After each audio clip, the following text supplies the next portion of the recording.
sedikit saya pelajari untuk dapat teman-teman juga ikut belajar bersama ya.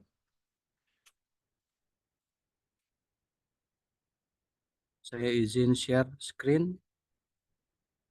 Ini berarti semester 1 ya, Mbak Nurul. Betul, Pak, semester 1. Jauh ini dari Prof, SPSS sudah sampai mana Mbak Nurul?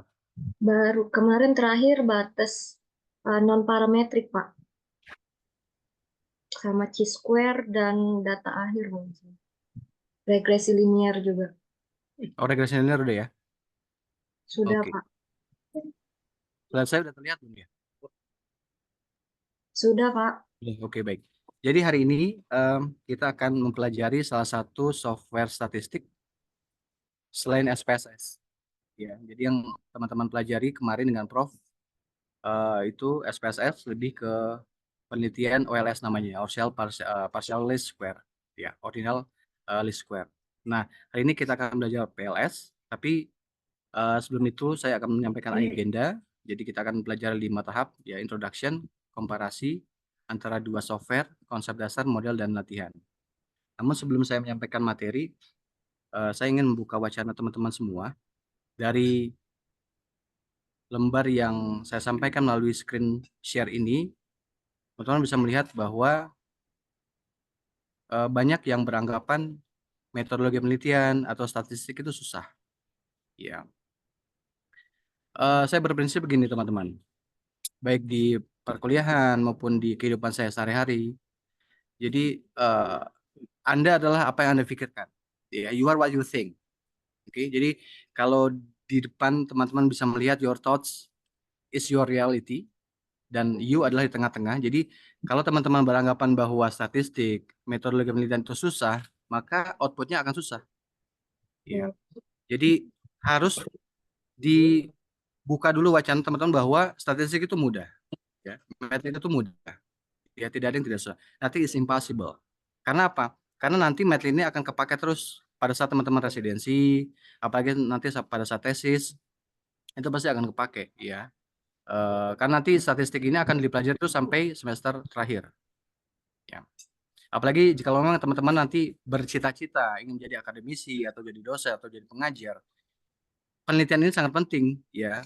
Jadi kita berusaha bahwa saya punya misi apa namanya luhur, ya, ingin menjadikan semua lulusan lulusan Lurindo itu tidak kalah dengan lulusan universitas-universitas lain yang sudah terkenal seperti UI, UGM, ya. Jadi saya berharap teman-teman bisa memperhatikan dengan baik, ya. Karena memang pasti akan ada sedikit bahasa-bahasa statistik yang agak jelimet, tapi nanti kalau sudah masuk ke softwarenya, insya Allah akan mudah. Ya, oke. Nah, di awal mungkin sudah ada yang tahu apa itu ALS. Sudah ada yang tahu? Pada saat teman-teman strata 1 kedokteran atau sarjana lainnya, saya yakin semua skripsi pasti menggunakan software statistik. Ya. Dan memang SPSS itu saat ini masih terus digunakan oleh akademisi-akademisi. Nah, OLS ini adalah salah satu uji yang kita sebut ordinary least square yang sering digunakan. Tapi ternyata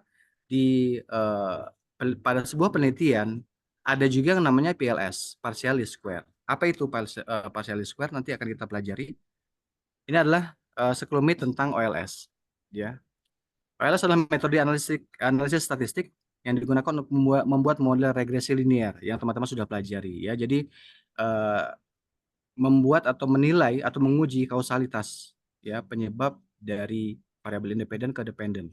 Ya, saya yakin teman-teman juga pasti sudah tidak asing lagi terkait dengan terminologi dari independen dan dependen, di mana dia mencari garis regresi atau persamaan, ya, mana yang paling baik, mana yang model yang paling tanda kutip sempurna untuk kita jadikan uji penelitian, ya.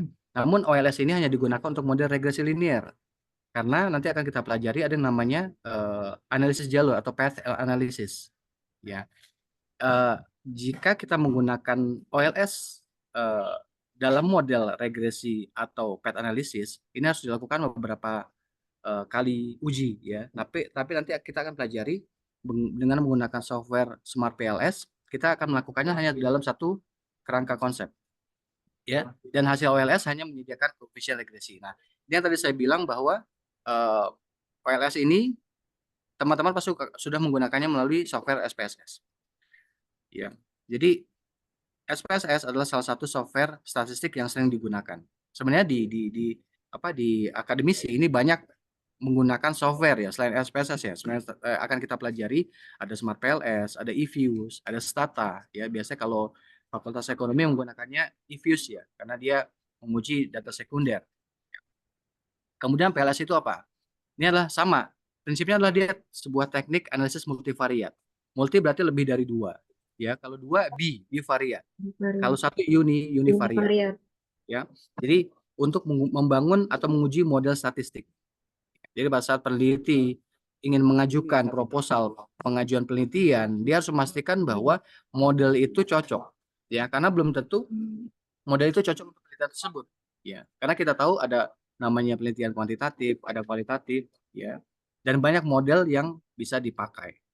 Ya, karena ini penting ya, karena jangan sampai nanti outputnya menjadi bias. Bias itu berarti dipertanyakan, ya, apakah memang hasilnya ini benar atau tidak, gitu ya.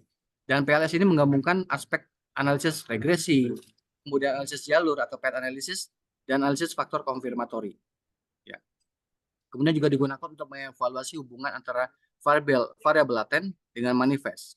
Nanti saya jelaskan apa itu laten dan manifest, dan mengevaluasi kualitas model yang dibangun. Dan PLS ini menurut beberapa ahli lebih robust. Robust itu berarti dia kokoh ya.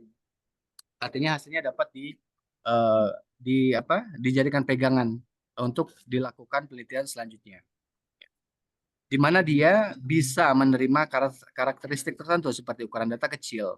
Ya, karena bisa jadi sampel yang kita teliti itu cuma 10 atau 20 ya atau 30, di mana kalau kita lakukan uji regresi linear itu biasanya tidak lolos uji asumsi klasik seperti uji normalitas, uji heteroskedastisitas dan lain-lain. Ya, makanya PLS ini menjadi salah satu pilihan yang dapat digunakan oleh peneliti. Ya.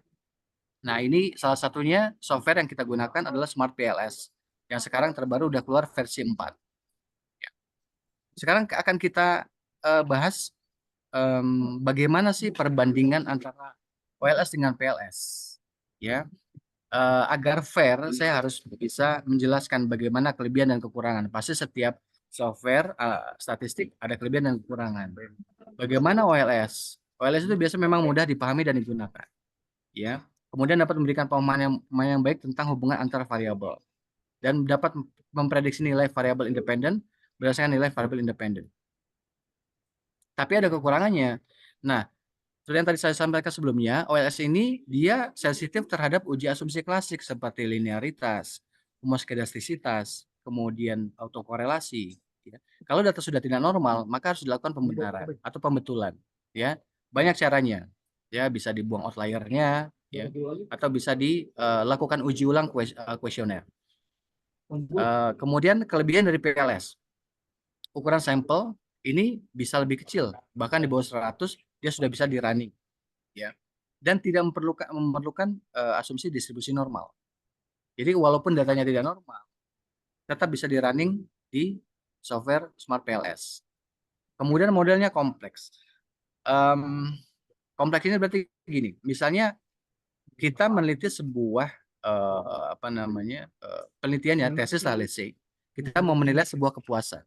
Nah, kepuasan itu kan dia unobserved ya, unobserved ya. Jadi sebuah situasi yang tidak bisa kita nilai secara langsung. Bagaimana cara kita menilai kepuasan orang? Ya, eh, beda halnya dengan kita melihat tinggi badan, berat badan. Ya. Nah, model PLS ini dia dapat memprediksi dengan baik, ya, untuk ukuran-ukuran yang tadi yang tidak dapat diukur secara langsung. Tapi ada juga kekurangannya. Dia kurang robust dalam mendeteksi dan menangani outliers dibandingkan dengan OLS. Nah, dan PLS lebih cocok untuk situasi yang dimana ada banyak variabel independen yang saling berkorelasi. Ya, maksudnya gini, maksudnya pada saat ada halnya seperti tesis saya, pertanyaan yang saya bangun dalam bentuk indikator itu lebih banyak dibandingkan sampelnya. Ya, misalnya saya melakukan uji atau melihat kausalitas pengaruh antara bauran pemasaran terhadap kepuasan misalnya. Bauran pemasaran itu ada tujuh poin dari mulai promosi orang, kemudian harga, ya ada 7 dan satu item variabel itu di breakdown lagi menjadi beberapa indikator, sehingga itu sangat kompleks sekali yang harus dilakukan dalam satu kali uji, ya seperti itu. Nah, kemudian karena prinsipnya SPSS, Smart PLS, eViews, atau Stata, atau apapun software statistik, itu hanya sebatas software, teman-teman. Ya. Tergantung dari bagaimana kita si peneliti tersebut dalam input data. Selama memang datanya benar, datanya bersih, tidak modifikasi, ya alurnya benar, sudah dilakukan uji validitas reliabilitas, ya itu sudah pasti hasilnya sama. Karena pastinya si penemu-penemu software ini mereka juga tidak mungkin membuat software ya nanti hasilnya berbeda tidak. Nah, sekarang bisa dilihat dari contoh penelitian dari jurnal Science Natural tahun 2023 ini mengatakan dia melakukan sebuah penelitian, sampelnya kecil sekitar 44 responden. Dia menggunakan 3 software sekaligus, Smart PLS, software R, dan IBM SPSS. Teman-teman bisa melihat bahwa ini ada 3 variabel independen, satu variabel dependen pastinya, dan hasil p-value-nya ini semuanya hampir mendekati sama. Lihat, Smart PLS 0,001, ya berarti diterima, HO diterima, HO ditolak. Kemudian SPSS 0,02, ini selisihnya tipis sekali, tapi tetap saja kan signifikan. Ya, karena kan kita tahu bahwa parameter atau rules of thumb untuk HO ditolak adalah lebih kecil dari nilai p-value lebih kecil dari 0,05. Ya, meskipun hasilnya 0,04 tetap diterima. Ya. Kemudian hasil apa namanya R square. Ya, R square adalah melihat besaran pengaruh dari variabel tersebut. Nah, ini sangat sama hasilnya. Ya, 0,542 gitu. Nanti akan kita coba langsung ya. Bagaimana kita bandingkan nanti hasil dari uji analisis jalur menggunakan Smart PLS dan menggunakan SPSS. Baik. Jadi pertanyaannya, kapan dong Pak saya menggunakan metode PLS? Ketika Anda memiliki dataset yang kompleks dengan banyak variabel independen dan Anda ingin mengidentifikasi hubungan antara variabel tersebut dalam sebuah model. Juga berguna ketika Anda menghadapi masalah seperti multikolinearitas ya. Nah, tadi saya bilang regresi linear sangat sensitif terhadap uji asumsi klasik, salah satunya multikolinearitas. Ya. Kemudian ketika jumlah sampel variabel prediktornya lebih banyak, tadi saya katakan lebih banyak daripada sampel, ternyata misalnya gitu kan pertanyaan-pertanyaan pada kuesioner, let's say misalnya ada 100 pertanyaan, sedangkan sampelnya hanya 50 gitu kan. Jadi indikatornya lebih banyak dibandingkan jumlah sampel. Dan pastinya kemudahan dalam melakukan analisis jalur. Ya. Oke, kemudian konsep dasar. Kita belajar dulu konsep dasar supaya teman-teman bisa paham lebih dalam lagi. Karena pada saat sudah uh, running di software itu sudah mudah ya, tapi tetap teman-teman harus tahu dulu basicnya ya. Jadi pada saat nanti di hadapan penguji tesis teman-teman itu bisa menjawab pertanyaan. Jadi SEM ini pada dasarnya baru ya, baru bukan berarti tahun ini bukan, tapi artinya lebih baru dibandingkan SPSS. Sebelumnya dikenal luas melihat hubungan kausalitas ya, lazim digunakan sebagai analisis regresi atau path analysis. Nah, masalahnya adalah skor yang kita input ke dalam SPSS itu adalah skor total atau skor average, rata-rata. Kita nggak bisa memasukkan nilai angka asli dari kuesioner. Ya, kita paham bahwa kuesioner itu kita menggunakan biasanya skala Likert ya, 1 sampai 5 atau 1 sampai 4 atau 1 sampai 10 ya. Itu adalah angka asli kuesioner. Kalau di Smart PLS kita bisa langsung input data. Kita bisa langsung membandingkan indikator terhadap tadi, laten terhadap manifest. Namun kalau regresi ini, kita hanya dapat memasukkan angka total atau average. Sehingga kita berasumsi bahwa setiap nilai indikator tersebut sudah 100% valid. Itu belum tentu, teman-teman. Ya. Karena apa? Karena hasilnya nanti akan bias. Kesimpulan yang dihasilkan akan bias. Ya, nanti saya contohkan. Dan SEM ini muncul untuk mengatasi hal tersebut. Ya. Baik. Nah, di PLS pun kita ada yang namanya reflektif dan formatif. Maksudnya gimana? Jadi pada saat kita menilai sebuah kepuasan, ya anggaplah ini kepuasan di rumah sakit ya. Kita kan nggak bisa menilai langsung atau unobserved kan. Kita nggak bisa menilai langsung orang ini puas atau enggak. Harus ada indikator yang membangun. Ya. Reflektif itu berarti dia lebih ke keluar. Contoh misalnya saya akan menyarankan teman untuk memilih ini. Atau misalnya saya akan menginap lagi di hotel ini atau di rumah sakit ya, karena kita di penelitian rumah sakit, saya merasa nyaman menginap di hotel ini.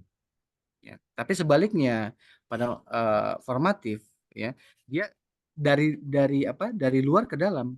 Ya, pada saat dia ke rumah sakit misalnya, dia ngeliat kok susternya judes-judes nih gitu kan. Kemudian kok kamarnya kotor, kok toiletnya banyak yang rusak gitu kan. Akhirnya akan menjadi tidak puas. Nah, di aplikasi di software ini reflektif dan formatif ini sangat penting. Pada saat teman-teman salah meletakkan antara reflektif dengan formatif, maka hasilnya akan salah juga. Nah, ini nanti korelasinya dengan kuesioner yang akan teman-teman buat, ya. Karena kan kuesioner biasanya dia bentuknya positif statement. Artinya angka satu itu ke yang negatif. Ya, misalnya sangat tidak puas. Dua tidak puas, tiga ragu-ragu, empat puas, lima sangat puas. Nah, itu namanya statement positif. Ya, jadi semakin dia positif respon, maka hasilnya nilainya semakin besar. Sebaliknya pun gitu. Kalau misalnya dia dibuatnya terbalik, nilai satu itu sangat setuju, berarti dia negatif statement. Itu hati-hati teman-teman. Pada saat nanti teman-teman residensi atau tesis, pada saat membuat pertanyaan kuesioner, jangan di mix. Kalau mau negatif negatif semua, positif positif semua. Ya, itu satu. Yang kedua, pada saat nanti sudah tabulasi data, hati-hati melihat atau membedakan antara reflektif dan formatif. Ya, biasanya kalau pertanyaan positif statement, semuanya reflektif. Ya, ini memang agak sedikit membingungkan karena kita belum melihat langsung prakteknya. Ya, oke. Bagaimana kita membangun sebuah model penelitian. Ya. Nah, ini yang saya sampaikan ini adalah gambaran dari SPSS. Ya, teman-teman bisa melihat di sini. Ini adalah Z5, Z6, Z7, Z8 dan seterusnya adalah indikator atau pertanyaan-pertanyaan dari kuesioner. Ya, ini berarti puas ini 4 skornya, sangat puas 5. Ya. Nah, pada saat saya mau melakukan regresi, saya nggak bisa memasukkan angka-angka ini ke dalam regresinya. Jadi saya harus menjumlahkan dulu total, ya, total Z ini, baru saya bisa masukkan sebagai variabel independen. Begitupun sebagai variabel dependen. Begitupun variabel independen. Nah, ini adalah apa namanya model dari analisis regresi linear yang dibangun melalui OLS ya dengan SPSS-nya. Nah, ini adalah gambaran dari Smart PLS dengan PLS-nya. Jadi Jadi kak, jadi jadilah saudara kak ya. Udah dikasih aktif ya? Iya. hmm, bocor ya. Oke, so jadi sampai mana saya? Jadi untuk Smart PLS ini indikatornya bisa langsung dimasukin. Jadi strukturnya bisa langsung diukur ke variabel manifestnya, ya. Laten bisa langsung diukur ke variabel manifestnya. Beda dengan regresi. Makanya tadi saya bilang bahwa jika kita langsung memasukkan angka total, kita beranggapan 100% angka-angka ini sudah valid. Nah, itu bisa jadi nggak valid loh. Ya. Kalau di sini, di PLS, kita langsung menguji dalam indikatornya dalam satu kerangka atau dalam satu frame. Sehingga pada saat dia tidak valid, ya, dia apa di bawah rules of thumb, kita langsung bisa delete. Kalau di sini kan nggak bisa delete, karena kita total penjumlahan dari indikator, jadi kita sudah anggap ini benar semua. Ya, itulah kekurangan dan kelebihan dari masing-masing software. Nah, yang tadi saya bilang laten dan manifest. Manifest ini berarti dia membentuk laten. Ya, tadi saya bilang misalnya apa namanya? Dia reflektif ya. Dia bicara tentang kepuasan. Apa saja nih manifest atau faktor yang pembentuk kepuasan yang tadi toiletnya bersih, perawatnya ramah, dokternya informatif, ya, banyak tersedia apa ATM atau kantinnya bersih dan lain-lain. Jadi kan semua faktor pembentuk kepuasan. Oke. Nah, kemudian kita bicara tentang variabel ya. Ini sama dengan SPSS. Kalau SPSS kan kita bicara variabel independen, dependent. Ya. Ini ada laten dan manifest. Jadi kalau melihat diagram ini tadi ini adalah pengulangan bahwa X1 ini adalah tadi variabel manifest ya. Sorry, laten ya. Jadi X1 ini dibentuk oleh X11, X12 ya. Kemudian X2 dan X3 dan selanjutnya gitu. Jadi ini adalah bentuk dari diagram variabel SAM-PLS gitu ya. Nanti juga di SAM-PLS kita akan melakukan beberapa uji. Namanya ada uji inner model, uji outer model. Kalau di tadi kalau saya bisa kembali ke topik sebelumnya, kalau regresi linear kan tadi ada uji asumsi klasik ya, uji normalitas, heteroskedastisitas, multikolinialitas dan lain-lain. Oke.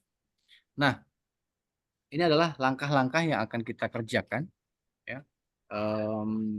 Apa namanya? Menggunakan Smart PLS ini ya. Jadi pertama adalah kita harus lolos dulu outer model atau uji atau evaluasi model pengukuran. Yang pertama adalah outer loading atau loading factor, di mana rule of thumb-nya harus lebih besar sama dengan dari 0,70 ya.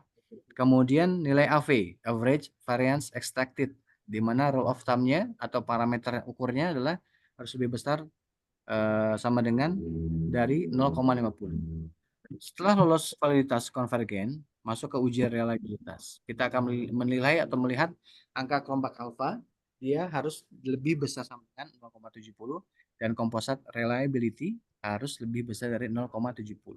Yang terakhir, kita akan melihat validitas diskriminan atau multikoliniaritas, di mana nilai HTMT harus di bawah 0,90 dan nilai cross loading harus lebih besar sama dengan.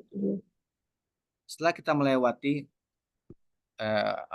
pengukuran atau outer model ini, baru kita bisa melakukan uji struktural atau inner model. Ini sudah mulai ke analisis kausalitasnya ya, melihat hubungan atau pengaruh. Di mana untuk pemeriksaan multikoliniaritas variabel kita melihat nilai VIF-nya lebih kecil dari 5, artinya tidak ada multikoliniar. Kemudian signifikasi pengaruh sama, ya nilai p-value harus lebih kecil dari 0,05, berarti dia signifikan. Kemudian kita melihat peluang ya atau confidence interval sama dengan uji regresi ya. Kita menggunakan 95% kepercayaan melalui jalur coefficient dan terakhir effect size. Kita melihat direct effect dan mediasi. Nah, yang terakhir sebenarnya ini ada beberapa bagian yang tidak perlu teman-teman interpretasi dalam sebuah penelitian. Tapi sebenarnya di jurnal internasional ini mereka sudah mengeluarkan semua hasil ini. Ya meskipun di Indonesia tidak mewajibkan atau di tesis tidak mewajibkan sampai kita keluarkan misalnya robustness check, nggak harus.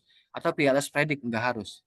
Tapi yang tadi saya bilang bahwa saya punya cita-cita, saya ingin semua lulusan Urindo ini lebih baik dari mahasiswa lain dalam hal penelitian, dalam hal jurnal. Ya, kita pun ingin bahwa jurnal kita bisa submit di jurnal-jurnal internasional kayak Scopus, ya, Elsevier, ya. Kita ingin seperti itu. Tapi bagaimana cara kita supaya jurnal kita bisa disitasi orang, ya, bisa disitasi peneliti lain, ya, kita keluarkan semua yang bisa kita keluarkan. Ya, jadi tidak cukup hanya menampilkan oh ya sudah berpengaruh nih ada pengaruh variabel independen terhadap dependen.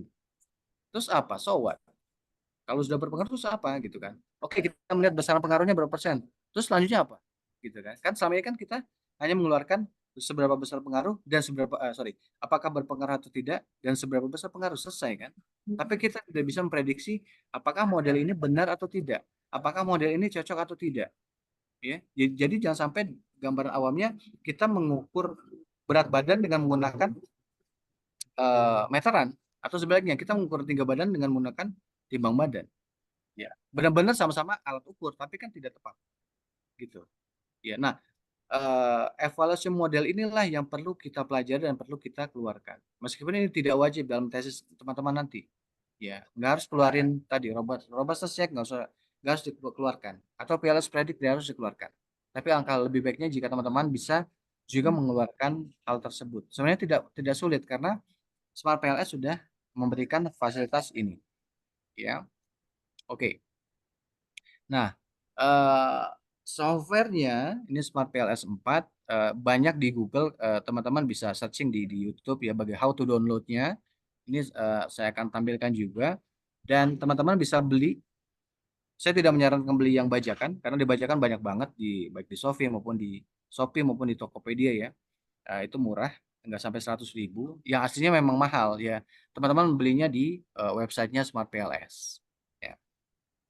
Oke, saya tampilkan bagaimana cara downloadnya. Teman-teman juga bisa melihat langsung di YouTube sebenarnya. Saya juga ngambilnya dari YouTube. Jadi buka Google seperti biasa.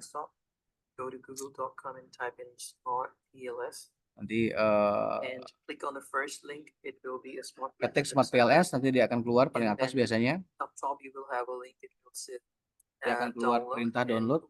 You might have another link pop up that will ask you to accept all the cookies, and accept all the cookies. Then click on the download button. Klik download, Once you're on the tergantung next laptop page, atau click on PC the teman-teman. Windows Kalau if you Apple prefer ya to pilih download macOS. Kalau it will Windows change to download yang your 64 bit It ya, will bisa take 64 about bit, bisa 32 bit ya. Tapi kalau yang Smart PLS minimal 64 bit ya untuk spesifikasinya. my internet is a bit Nanti dia akan otomatis fast, download so dalam bentuk .exe. it's almost done. Once the setup is downloaded, I'll guide you through how to install the latest version of Smart PLS. So my setup is almost complete. Click on the open file and Nanti to dia initiate this ikuti saja perintahnya. process. Selanjutnya. Next. Once this process is complete, it will give you Nanti an teman-teman alert bisa prompt. langsung praktek ya, karena nanti kita di akhir perkuliahan ada prakteknya. This says Jadi that paling if nggak you 1 atau want 2 to orang bisa mempraktikkan log, langsung you ya. have to make Jadi bisa changes langsung to devices, sambil download with teman-teman. things that you want to Takutnya dia karena kapasitasnya cukup besar, run the takutnya setup. So lambat click on dalam yes, downloadnya. and then the next window Itu will tinggal pop next. up. Click next, then leave it as it is as default, and click the next button. Now it is installing the setup. Once the setup is complete, it will now prompt you to run Smart PLS and create a desktop icon. Leave them as Jadi tinggal finish. Click on finish. Then it will Dia run akan muncul the otomatis. Smart PLS version 4. Nah, di sini penting ya teman-teman ya. Ini nanti ada 3 pilihan, mau yang lifetime gratis ya, itu pilih student, free sampai nggak akan pernah putus. Tapi fasilitasnya terbatas, dia tidak bisa akan print out hasil Excel-nya ya. Saran saya untuk latihan ini teman-teman nanti pilih yang free trial 30 hari ya.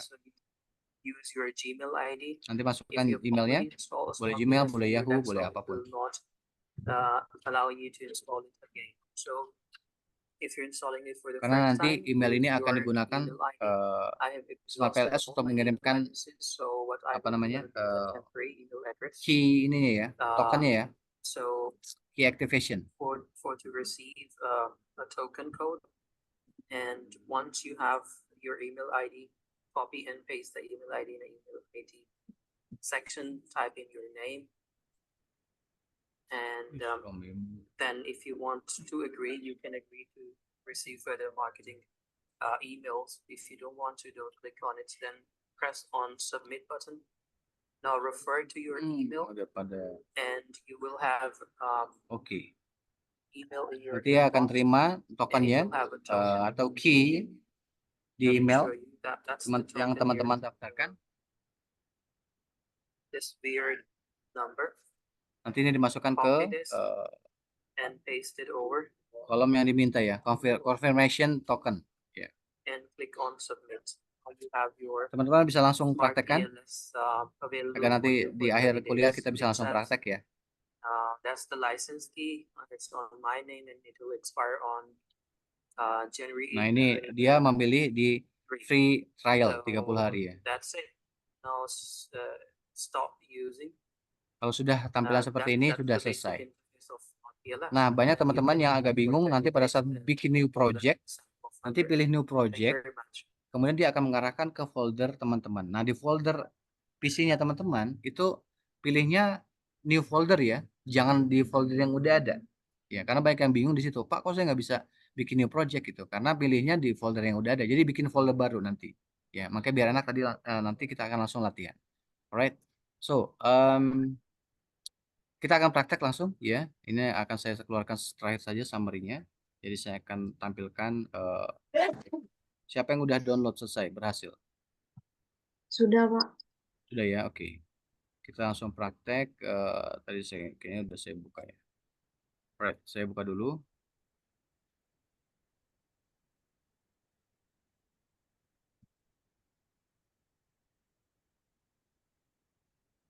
Saya punya data.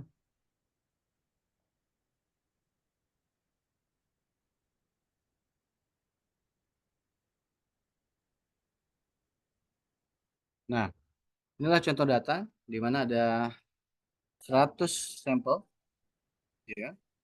Ada 100 sampel terdiri dari dua variabel independen komunikasi ya, COM1, COM. Nah, ini angka-angka di skala Likert nih, teman-teman. 5 berarti sangat puas ya. 4 puas. Contoh gitu ya. 3 ragu-ragu. Ya, ini yang saya bilang tadi indikator manifest. Ini adalah pembentuk ya, indikator manifest pembentuk laten, pembentuk variabel si komunikasi. Ya. Terus kemudian kualitas kual ya, ini adalah independen X2 ya, variabel independen kualitas. Jadi saya mau melihat ceritanya, mau menilai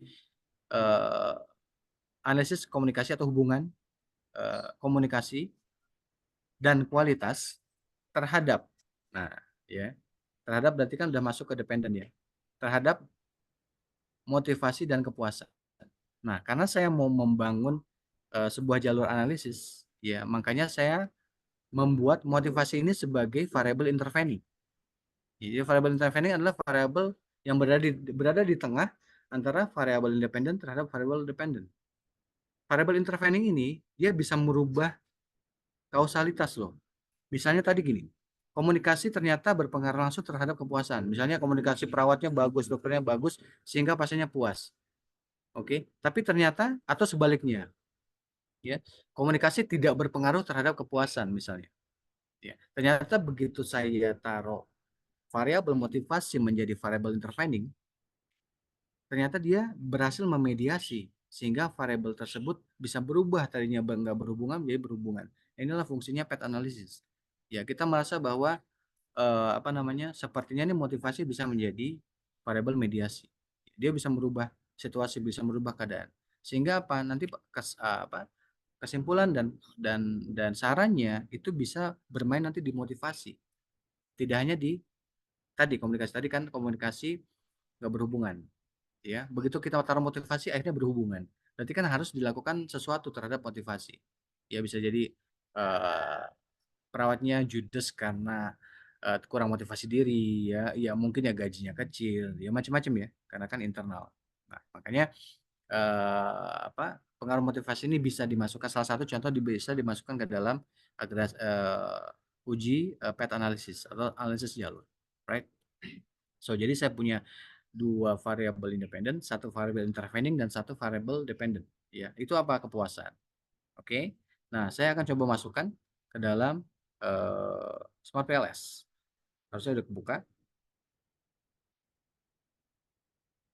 Sebentar.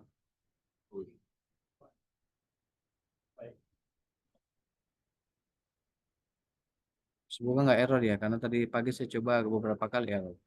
Ya, alhamdulillah. Oke. Ini adalah tampilan yang tadi ya. Oh, dia log off sendiri. Teman-teman, mohon maaf, saya butuh restart laptop dulu. Ya, nanti saya akan kembali lagi karena PLS saya error nih. Sama kayak tadi pagi saya coba. Setelah saya restart baru bisa. Saya nanti sebentar saya kembali lagi ya. Ketua kelas ya. Sebentar. Saya harus butuh restart laptop. Baik, Pak.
Yang bawa obeng nggak?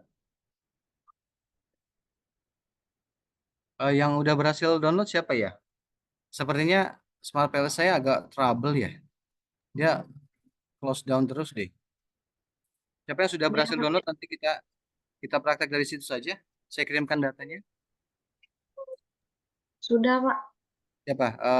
Mbak Saya. Nurul. Hmm. Bisa di share Mbak Nurul. Nanti saya sebentar. Saya kirimkan filenya. Boleh, Pak. Eh,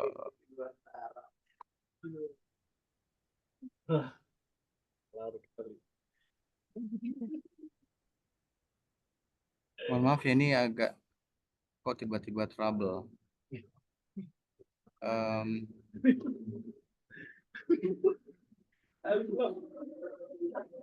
Cepat. Alim lah. Alim lah.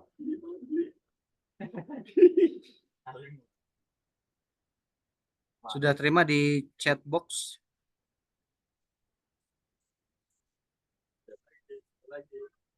Sudah, Pak. Ya, itu bisa di download dulu Mbak Nurul. Nanti bisa di share screen nanti saya arahkan. Jadi sekalian sekalian langsung latihan ya. Ini ada hikmahnya juga nih. Nyari di tempat aja kan? Ya, waktu bikin di sini kan. Boleh? On the spot aja. On the spot aja kan? Jadi ada kolam renangnya. Hah? Iya, tapi ada. Kalau yang Ah, ini kok saya download gagal ya Pak ya? Tulisannya apa tuh? Yang saya sudah sampai di tulisan yang select your first workspace. Nah, tapi Oh iya, itu yang tadi saya bilang. Pada saat dia bikin file baru, itu kan akan diarahkan ke folder ya. Nanti di folder itu pilih yang di folder. Jangan pilih folder yang udah ada. Gitu. gimana keluarnya lagi nih Pak? Coba bisa di share screen nggak? Saya bisa lihat.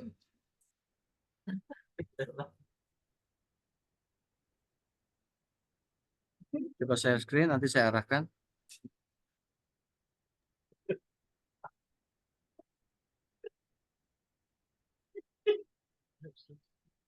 Nah, Nah, yang di select your oke, coba workspace ini nih select your first bikin workspace. folder baru. Ya, Ini pilih, kemudian pilih di C lah atau D boleh D. C boleh. Oke, D. Oke, Boleh D juga. ya Pak, sudah deh. Terus klik. Oke, sampai Bikin muncul folder nanti baru. select ini folder. Bebas. pencet ini Pak. Iya, select folder. Hah? Nah, itu tulisannya Pak. Balik lagi. Balik lagi. Oke, atau pilih C. C.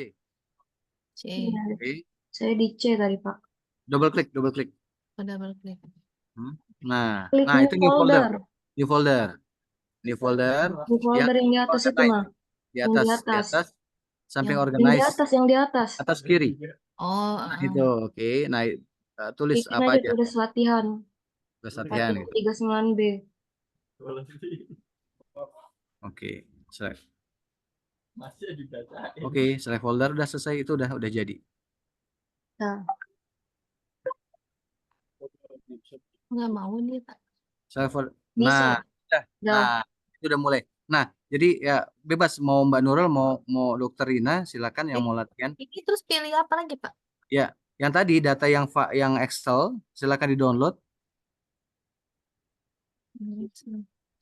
Yang tadi yang saya ini jangan dipilih dulu, yang tadi data Excel yang saya kirim di chat box.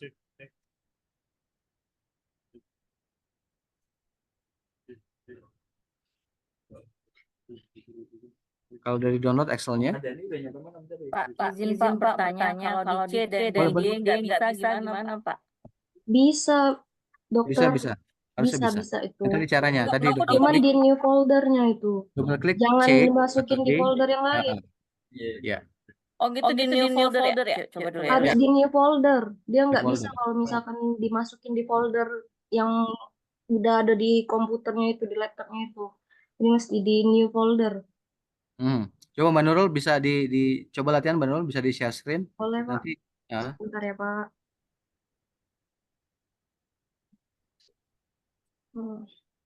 Jangan bacain alus lah. Ya gitu ya. Itu keluar itu.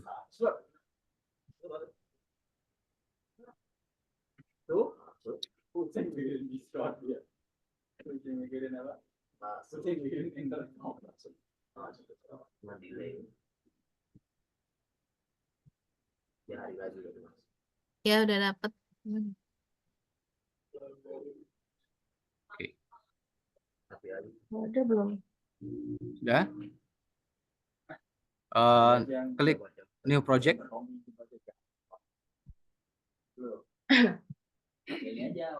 Sudah ya, Pak. Ketik nama apa aja? Hmm. Hmm. Apa enaknya? Latihan Yang 38, 39 boleh. 39. Create. Oke. Nah, Ke nanti input ada data. import data file. Oke. Teman-teman perhatikan ya. Nah, itu data dibuka. Nah, kalau sudah muncul seperti ini. Oke. Pastikan ke bawah, scroll ke bawah, itu harus matriks semua ya. Itu sudah benar. Oke. Kemudian import. Import.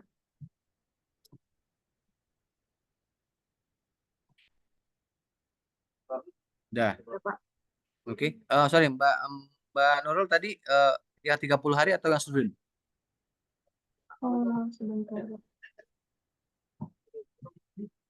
Gak apa nanti kita bisa lihat di fungsi sprintnya. Oke. Ini sudah selesai import, kemudian back. Nah, kita bisa mulai create model. Ya. Create model, pilih tipe LS. Oke. Dibuat nama, bebas namanya apa aja.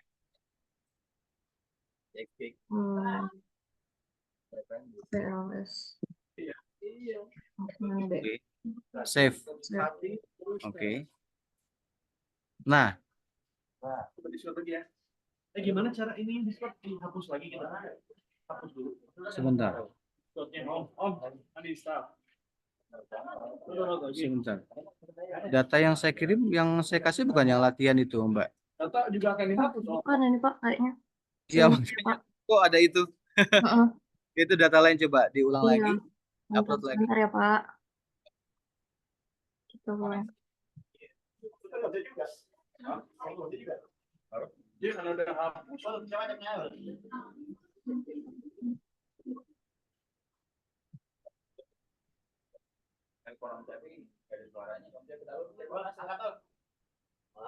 Tapi ntar pacaran juga bisa, Om. Tapi telepon WA bisa. Sinyal jelek dan iya sinyalnya. Oh iya dua doang. Ya, udah hapus Discord. Udah hapus. Bentar ya, Pak. Yang salah dong tadi. Judulnya latihan. Heeh. Gimana ini sih tadi? Di atas ya. Biar sini nih, biar sini. Ingat kalah. Oh iya. Tes. Ini hal banyak. Udah belum? Oh, ini sih. Udah. Halo. Pulusan dong.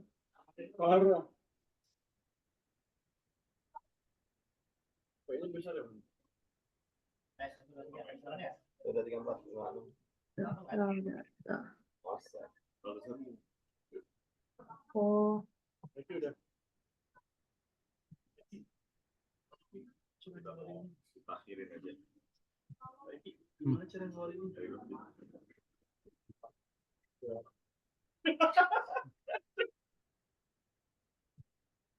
masih mencari. Bisa aja dia. Efek touring ya.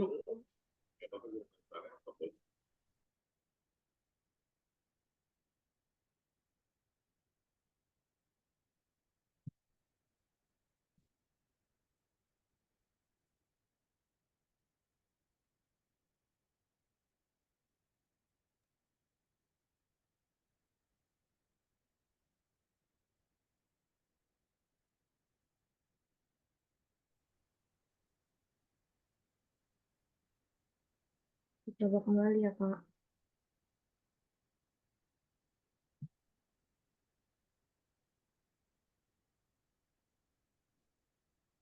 Pencet apa ini?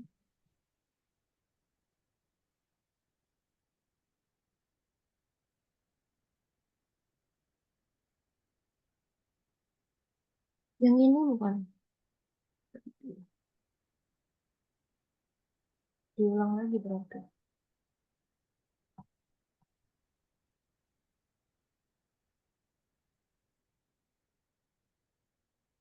Soal latihan 39 judulnya. Heeh. Bentar. Coba di searching be, soal latihan 39. Tadi kita coba searching juga nggak bisa. Aku mesti masuk folder dulu ya Pak ya itunya. Soal latihan itu harus dimasukin ke folder dulu. Buka di download coba, buka di download. Dia harus dalam folder tapi Bu. Aku ada Bu di download Bu. Ya, saya udah Pak. Nah itu Pak itu. Siapa yang udah? Saya itu. Hilang datanya tadi di aku.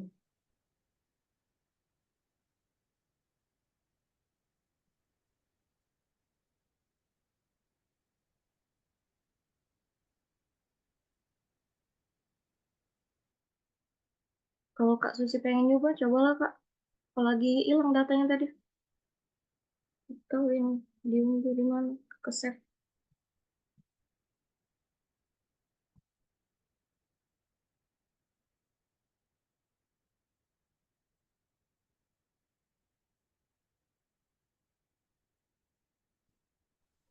Oke, mohon maaf saya log out tadi. Oke, sudah berhasil masuk ya? Udah. Oke, kalau sudah Kayak gini, back, Kak. ya. Kalau sudah di back, Mbak Nurul. Oh, ini siapa nih, Mbak Nurul atau Dokter Rina? Kak Dokter Dina. Susi. Hilang tadi Pak. Susi Pak. Oh, oke, Susi. Dokter Susi. Oke, ini sudah berhasil masuk. Create model.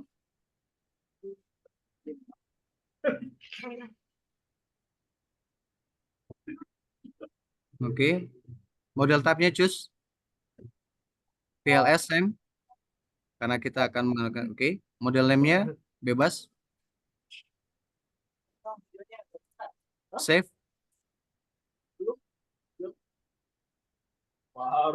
Oke, nah sekarang kom 1 sampai 6 di highlight di apa namanya disorot ya. Oke, cakep. Nanti di drag ke tengah. Ditarik oke. Itu dibuat judulnya ya X1 komunikasi.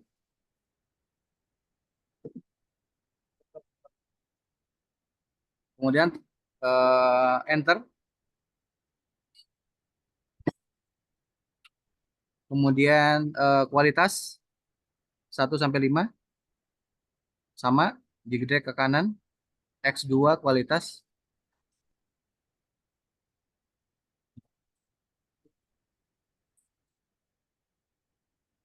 Oke, lakukan hal yang sama terhadap motivasi.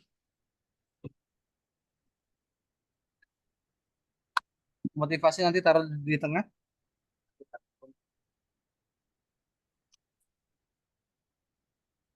Berarti masalah sinyal aja. Oke, kemudian kepuasan puas 1 sampai berapa tuh? 7 ya. Oke, sampai 7. Tarik ke kanan.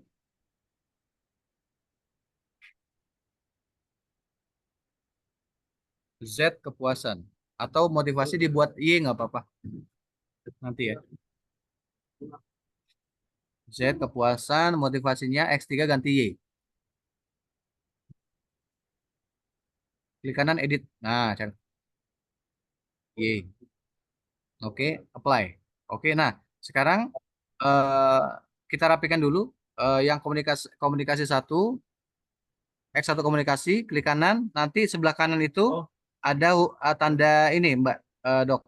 Tanda yang kiri supaya indikatornya ke sebelah kiri. Ada di sebelah kanan di tools. Terus itu ada panah kanan Yang kiri di ujung Kak Susi. ya, Tulis yang di ujung ini Nak. atau yang ini boleh align indikator to the left sama aja. Yes, nah itu semua ke kiri tuh. Itu diratain. Nah, kalau Smart PLS 4 enak, dia ada tandanya dia supaya rapi. Oke. Motivasi juga sama, taruh tengah, ke kiriin, line kiri, left. Cakep. Kepuasan nanti diratakan dengan motivasi.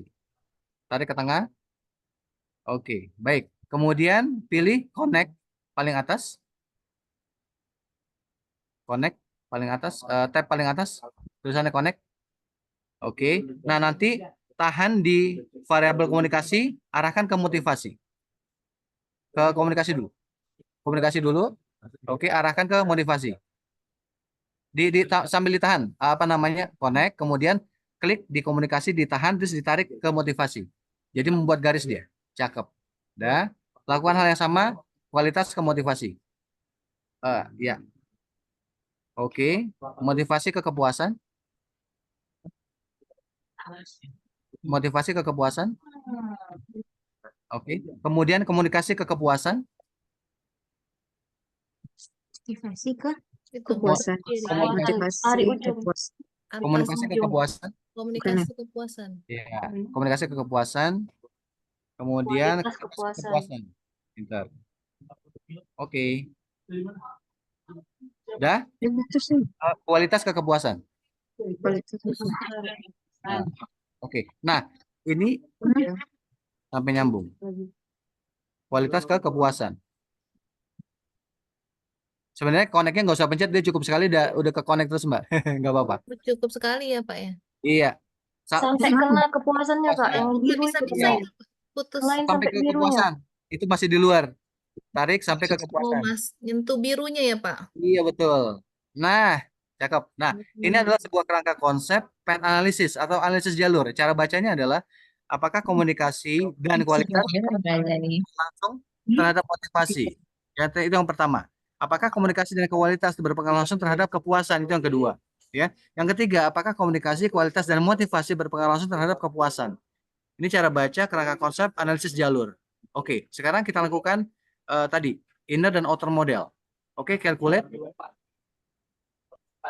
Calculate.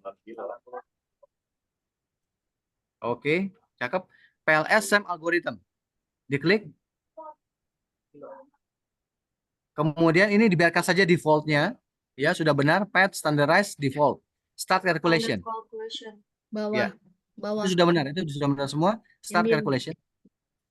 Ya. Oke, ini sudah selesai. Kita melakukan tahap pertama. Cara membacanya adalah lihat di outer loading. Sebelah kiri, final result ada outer loading. Nah, teman-teman bisa lihat, tadi kan rules of thumb-nya adalah angka outer loading harus di bawah, harus di atas 0,70 ya. Oke. Nah, di COM1 dan COM2 ini masih di bawah 0,70, makanya angkanya merah. Nah, Smart PLS enak. Mereka sudah kasih tahu bahwa yang merah ini harus dibuang. Ini yang disebut outlier. Ini yang tadi saya sebut indikatornya masih belum valid.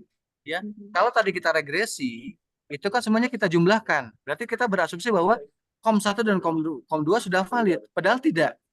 Ya kan? Makanya Smart PLS ini dia pinter. Namanya juga smart ya. Dia pinter, dia bisa melihat mana yang harus kita buang.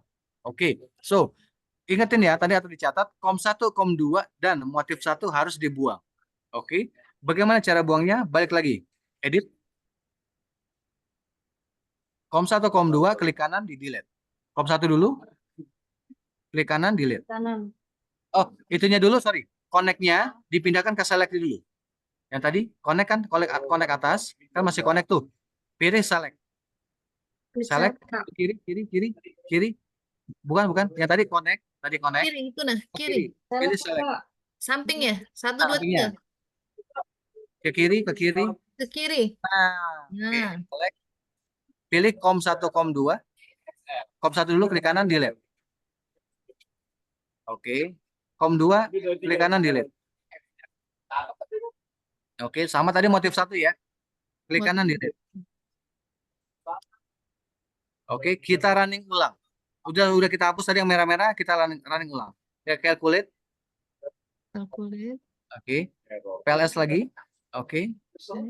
Enter lagi. Start calculation lagi. Kita lihat lagi. Outer loading-nya apakah sudah di atas 0,70? Nah, sudah hijau semua, berarti semua indikator sudah sesuai dengan sudah lolos ya di outer loading. Ya, atau tadi bahasanya adalah kalau saya bahasakan sebentar saya buka lagi slide-nya. Sebentar.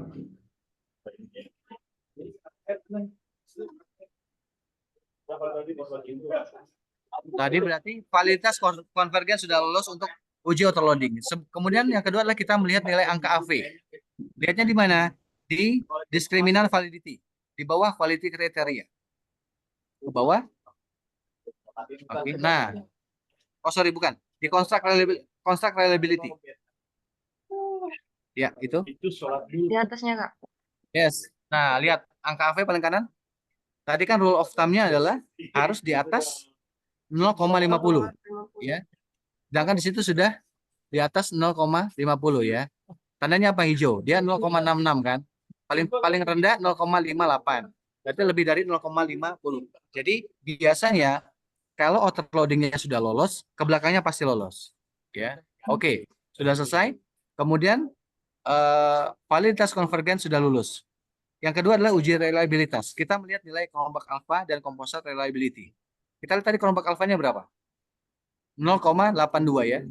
Di mana rule of thumb-nya adalah harus lebih besar dari 0,70. Berarti sudah lolos semua.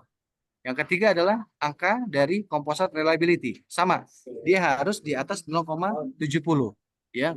Composite reliability yang row A ini sudah di atas 0,70. Berarti tahap tahap pertama kedua sudah lolos. Yang terakhir adalah validitas diskriminan atau multikoliniaritas. Kita melihat angka HTMT.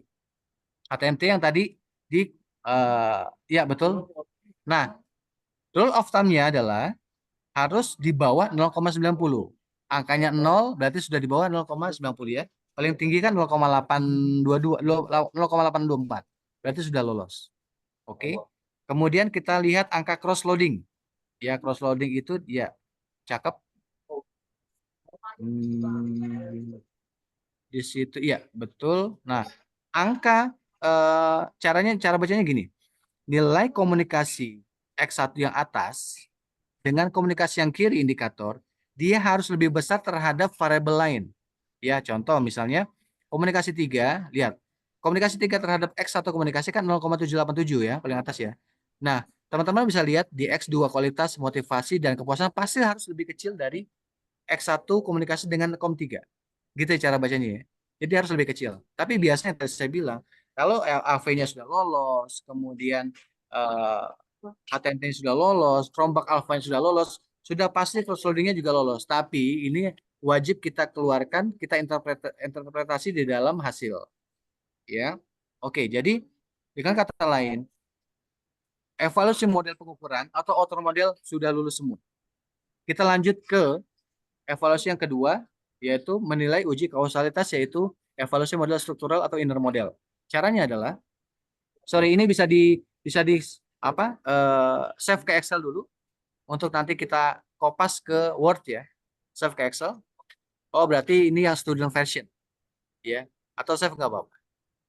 Oh, nggak bisa juga. Oke. Jadi saran saya adalah nanti teman-teman download atau pilih yang 30 days trial ya. Supaya bisa print Excel-nya. Karena nanti inilah yang akan kita tampilkan ke dalam hasil uji interpretasinya. Ya. Oke. Nanti saya bisa kirimkan contohnya. Kembali dulu ke edit. Oke. Nah, kita lakukan uji struktural model atau inner model. Pertama adalah uji multikolonialitas dengan melihat inner VIF. Ya. Caranya kita kembali ke calculate tadi. Coba kita run ulang PLSM, ada di situ nggak? Coba. PLSM di running ulang. Ya benar tadi yang PLSM, coba kita running ulang. Kita lihat posisinya. Start calculation. Ke bawah lagi, kita lihat resultnya. Nilai untuk nilai VIF kita lihat di collinearity statistik. Iya. Nah, kita lihat nilai VIF-nya tidak boleh atau tidak boleh lebih dari 5. Ya. untuk uji multikolinearitas. Jadi kan bisa kelihatan di sini nilai WIF-nya nggak ada yang lebih dari 5. Ya, paling tinggi 3,8. Makanya dia warnanya hitam sendiri karena sudah mendekati 5. Berarti dengan dapat dikatakan indikator tersebut atau data ini lolos uji multikolinearitas. Oke. Kemudian kita lakukan uji yang kedua untuk signifikansi. Balik ke edit. Kemudian calculate bootstrapping. Right. Pilih yang ini subsample-nya biarkan saja 5.000 kali dia. Nah, yang paling penting adalah confidence interval method. Klik pilih yang BCA, bukan Bank BCA ya. Bias corrected accelerated ya. Kenapa? Karena itu lebih precise ya. Yang lainnya biarkan saja. Signifikansi level biarkan 0,05. Start calculation.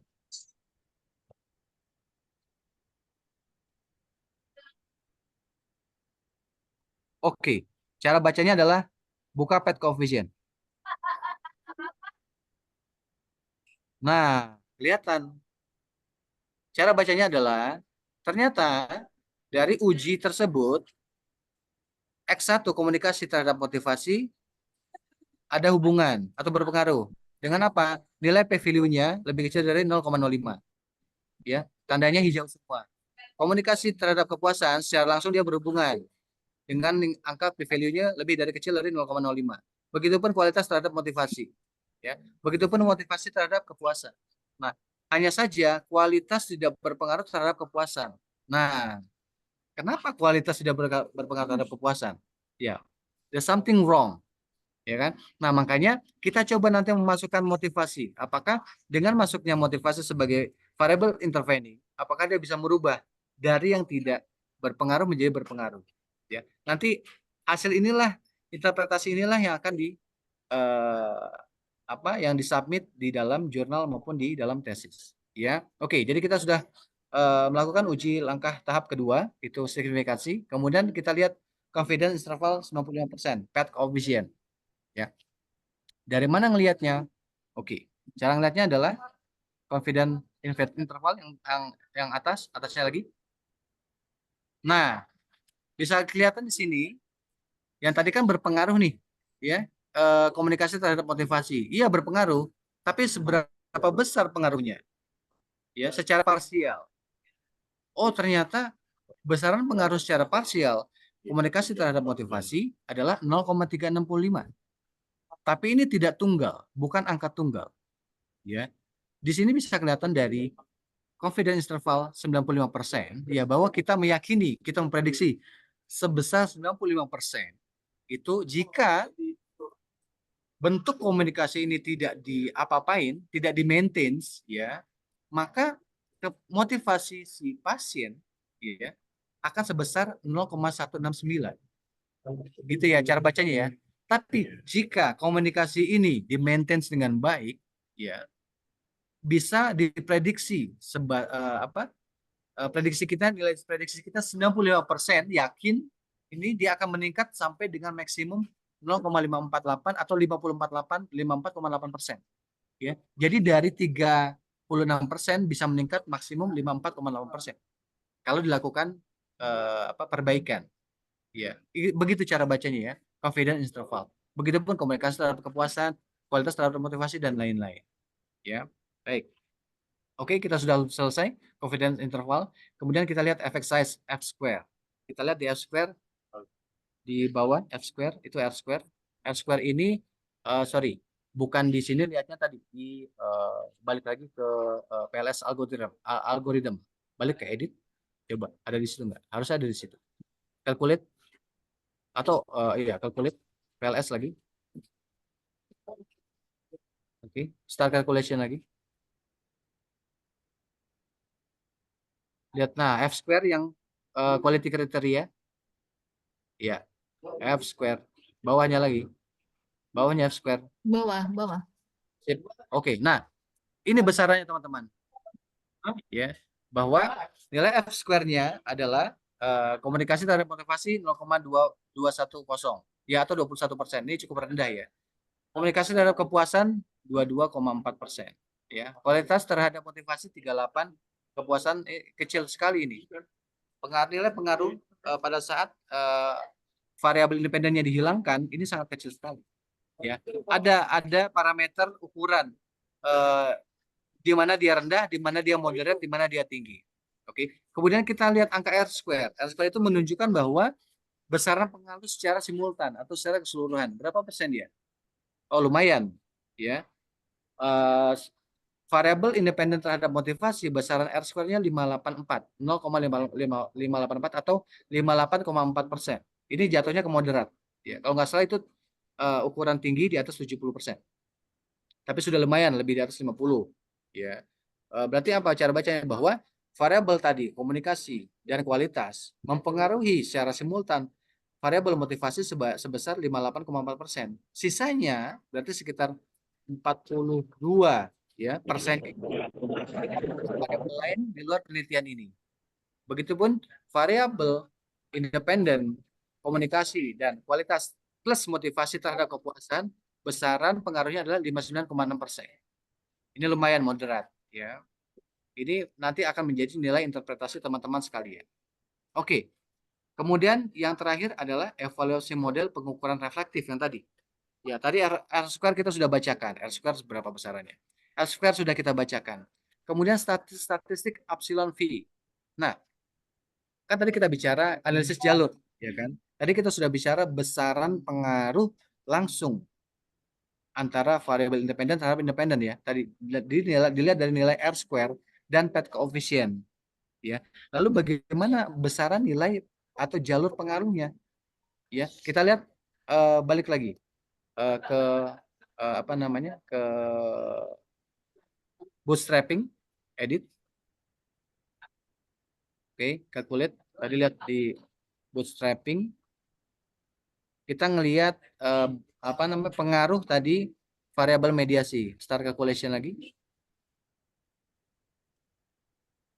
Oke. Nah, coba kita lihat total indirect effect. Nah, kelihatan nih, ya.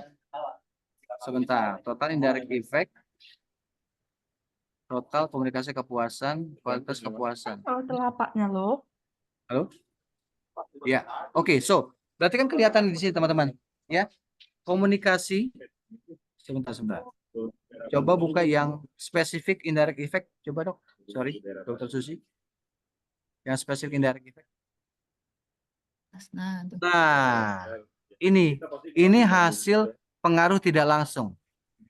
Ya, di mana komunikasi melalui kepuasan, komunikasi melalui motivasi terhadap kepuasan ternyata berpengaruh dengan angka p-value-nya 0,011 di bawah 0,05. Begitupun kualitas terhadap kepuasan melalui motivasi ternyata berpengaruh. Tadi kita ingatkan teman-teman yang pengaruh secara langsung. Yang tadi ada yang tidak berpengaruh ya. Yang sebentar saya buka. Yang tidak berpengaruh tadi adalah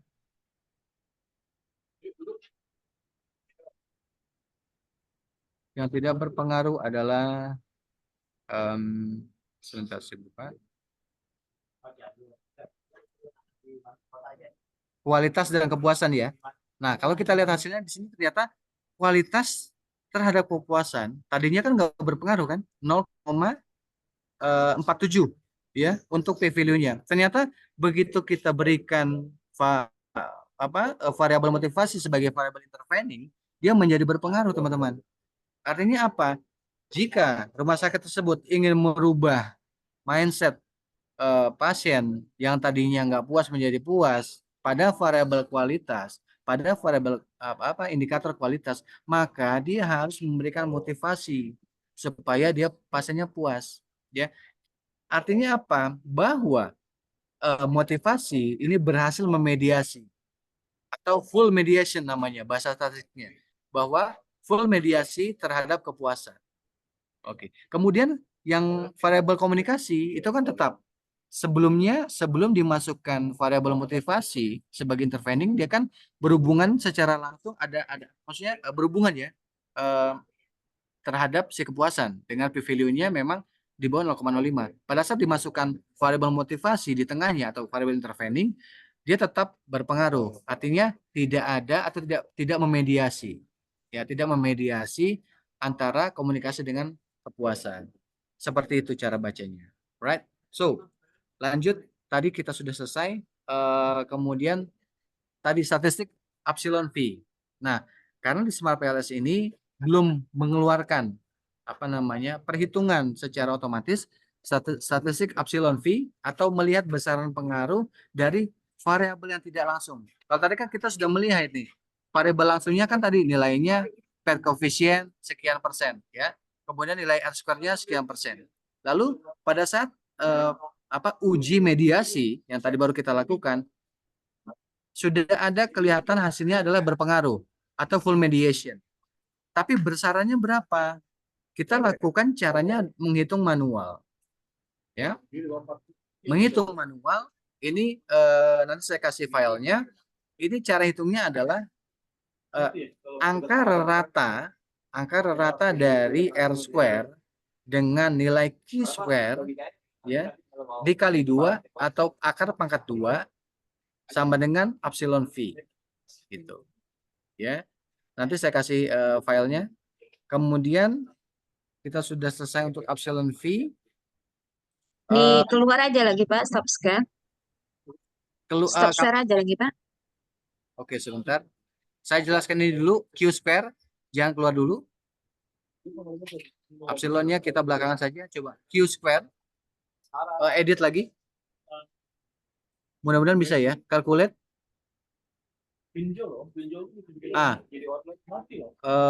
Nggak bisa ini. Coba buka PCE. Oh, nggak bisa ini.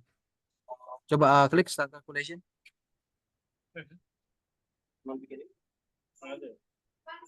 Oh, nggak bisa. Karena ini versi student tadi saya bilang. Mungkin nanti teman-teman bisa download yang versi trial 30 hari. Kalau untuk melihat angka Q square itu ada di blindfolding namanya. Iya, tadi sama caranya pilih calculate, kemudian ada namanya blindfolding. Gitu. Nah, itu nanti bisa kelihatan Q square-nya berapa. Q square adalah seberapa besar variabel eksogen dapat memprediksi. Ya, karena kan ini PLS ini basicnya adalah uji prediksi ya. Kita memprediksi apakah model yang kita bangun ini tepat atau tidak. Ya, nanti ada namanya indeks GOV. Ya, itu juga nggak bisa keluar karena kalian downloadnya versi student. Indeks GOV, kemudian ada SRMR, kemudian ada PLS predict dan robustness checks. Gitu. Tapi so far sebenarnya dari yang sudah kita praktekkan ini sudah cukup, ya sudah cukup bisa diterima oleh para penguji tesis sebenarnya. Ya, R-square sudah keluar, R-square sudah keluar, ya kemudian p-value sudah keluar, ya baik yang mediasi maupun yang secara langsung seperti itu, ya. Oke, saya tolong stop share. Izinkan saya share screen.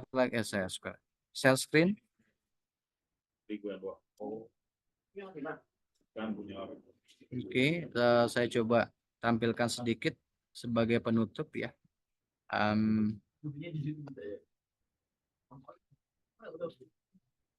Oke, ini sebenarnya sudah saya buat ini ya, rangkumannya.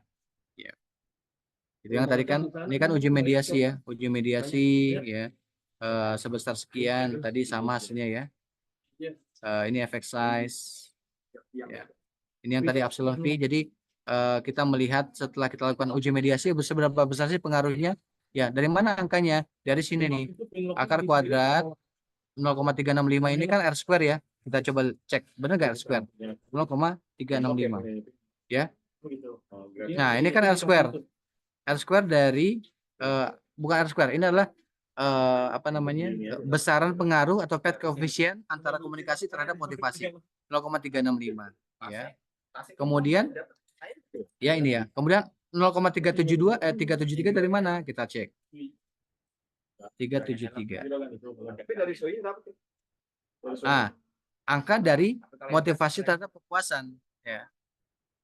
Jadi perhitungan epsilon V ya adalah akar kuadrat dari 365 dari yang tadi koefisien antara komunikasi dengan motivasi dan akar kuadrat dari komunikasi ke kepuasan.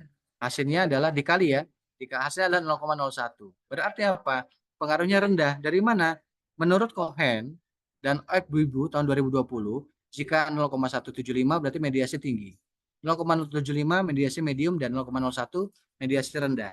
Nah, karena ini angkanya 0,01 dan 0,03 berarti dia memiliki pengaruh rendah. Ya. Jadi kondisi uji mediasi ini pengaruhnya rendah.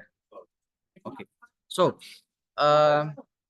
kemudian tadi Q-share ini karena apa namanya teman-teman tidak bisa keluar ininya smart PLS-nya, ini Gov Index. Nanti saya bisa sampaikan PLS Predict dan Robustness Check. Baik, so jadi demikian teman-teman apa namanya pelajaran tentang smart PLS.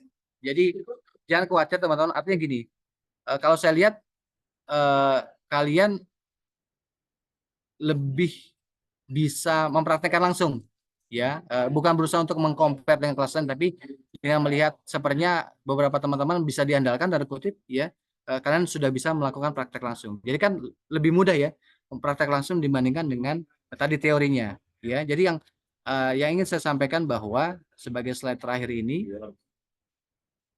ya, bahwa penelitian ini tidak cukup hanya dengan menampilkan hasil nilai kausalitas saja, seperti pengaruh atau tidak berpengaruh atau variabel. Namun apakah model yang kita ajukan sudah benar-benar cocok atau belum? Ya, karena apakah kita cocok menggunakan uji ini menggunakan PLS atau OLS? Bisa jadi nggak cocok, bisa jadi cocoknya dia pakai regresi linear, gitu. Ya, yaitu dari hasilnya. Nah, tadi saya katakan bahwa beberapa jurnal internasional sudah menjadikan uji kualitas dan kecocokan model ini menjadi standar baku dalam setiap penelitian. Jadi, jika kita cukup puas hanya dengan hasil nilai kausalitas saja, rasanya akademisi di Indonesia akan jauh tertinggal beberapa tahun dari beberapa negara berkembang lainnya. So, jadi saya harapkan bahwa dengan teman-teman sudah mengetahui bahwa selain SPSS ada Smart PLS, ya, itu bisa menambah kasana, ya, kasana dari teman-teman semua. Ya, suatu saat teman-teman nanti semester 3 apa namanya residensi di semester ketiga, ya, kemudian tesis di semester 4, jadi sudah punya gambaran, oh ternyata selain SPSS kita juga bisa pakai Smart PLS, ya, oh ternyata saya mau pakai ujinya analisis jalur, ya, saya nggak cukup pakai analisis yang biasa saja, ya, nanti ada juga analisis regresi linear, regresi logistik, ya, macam-macam. Oke, jadi sebelum saya tutup ada pertanyaan, mungkin kita agak lebih cepat ya, nggak apa-apa ya, karena apa namanya yang penting adalah teman-teman sudah bisa praktek, sudah bisa mempraktekannya.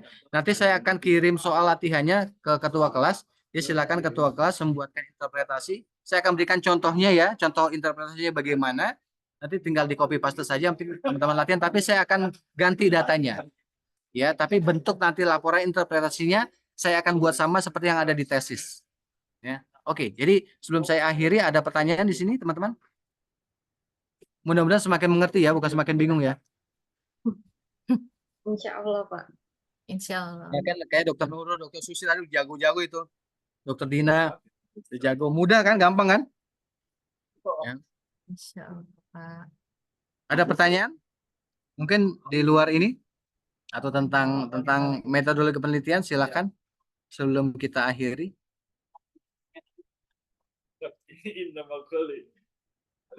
Jadi paham atau bingung nih teman-teman nih?